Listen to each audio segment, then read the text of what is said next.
I have 3 kids at different ages and different stages of their life, 17, 15, and 12. So the one's going into college, trying to figure out what he should do.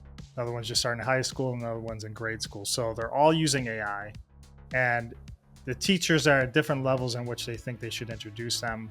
But I have friends that are kids that are graduating in college and basically saying they're unemployable because they don't know how to use AI, and they're basically using AI to replace any introductory, roles within an organization. And so, on one hand, yeah, I agree with you. When I've gone through, I just remember going through engineering school, and our lab professor, man, he was tough. And the thing that he would tell us every time when we asked, he's like, "You're engineers, figure it out. That's your job, is to learn on how to learn and how to figure tasks that you don't know how to do." That connecting of the dots is so insightful. It's that pattern recognition. That's what makes us really smart human beings, because we can pattern recognize things. Where I struggled in math or control systems in engineering, but then when something clicked, I was like, wow, that is absolutely amazing, where your eyes are open to like a whole nother world of things. And are we taking that away from people by just, it's like a calculator. I don't need to know long division off the top of my head because it's like the calculator's there. So why should I learn that? And it's the same kind of logic happening with kids where they're like, well, why do I need to learn that when it's just right there? I can use my brain for something else. And so we get into those things. Sure, you can find the answer in seconds, but are you able to ask it the right questions? Is the cognitive offloading, is that helpful or harmful? And the Google effect, we've gone being zennials to saying, hey, just Google it.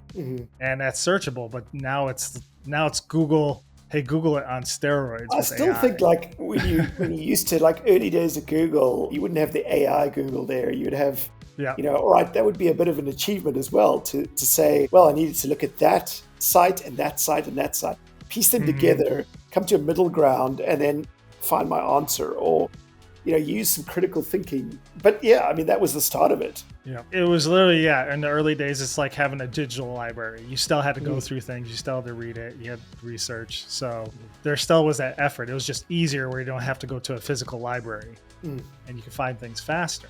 Yeah, everything now is just basically one prompt away. And so, are we building a hive mind, or are we losing our minds? Yeah, that's it. The whole concept of cognitive offloading is interesting.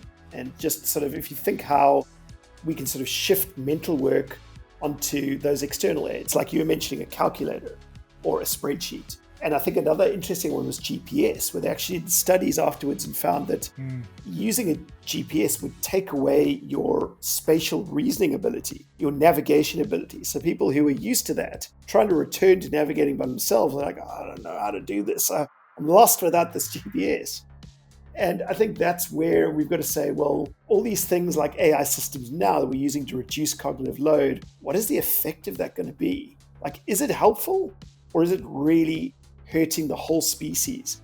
And I think there are two sides to it. But is it going to make us just less practiced at that, where we sort of go, I don't really want to go there. I don't want to, like, this is putting some cognitive load, not interested. I want to defer that. And is it then just going to make us more reliant on that, whatever tool that is, mainly now sort of AI, that tool's output? And it's obviously going to make us faster, but is it going to make us more error prone as well? If the tool fails to give us what we need, or gives us the wrong data, gives us data that's biased in a way that is going to affect us. I'm curious, in video games, cheat codes let you skip months of grinding to unlock special abilities instantly.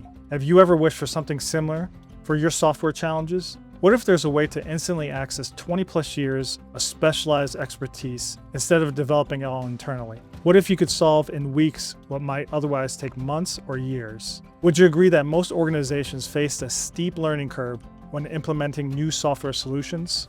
At my company IIIMPACT, we serve as that cheat code for companies looking to transform complex software into intuitive experiences that users love and that drive real business results. Would it be valuable to explore?